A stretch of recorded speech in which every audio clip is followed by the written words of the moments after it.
రోజు 7:45 Bahadurpura X road Kishanbagh road మీద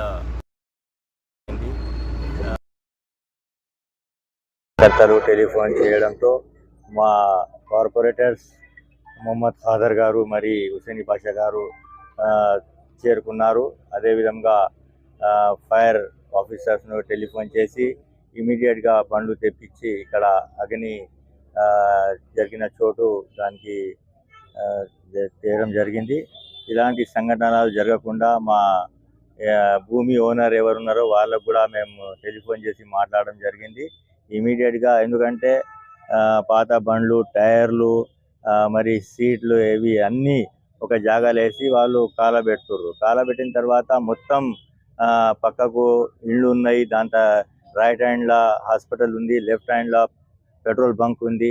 అది చూసుకుంటూ మరి ఈ విధంగా మళ్ళీ ఒకసారి కాకుండా చూసుకోవాల్సిన బాధ్యత మా పైన కూడా ఉంది. కాబట్టి మేము వాళ్ళకి అధికారులకు కూడా చెప్పడం జరిగింది. ఇమీడియట్గా దీనికి 2-3 రోజుల్లో మొత్తం ఇక్కడ ఉన్నటువంటి కార్ఖానాను మొత్తం ఖాళీ చేయాలని వాళ్లకు కోరడం జరిగింది. వాళ్ళు కూడా ఒప్పుకున్నారు, ఇమీడియట్గా మేము ఖాళీ చేస్తామని. లేకపోతే మేము కానూని కార్వాయి చేసి దానికి మళ్ళా సీల్ చేయాల్సి వస్తుందని వాళ్ళకు ఫుల్గా చెప్పేసాను.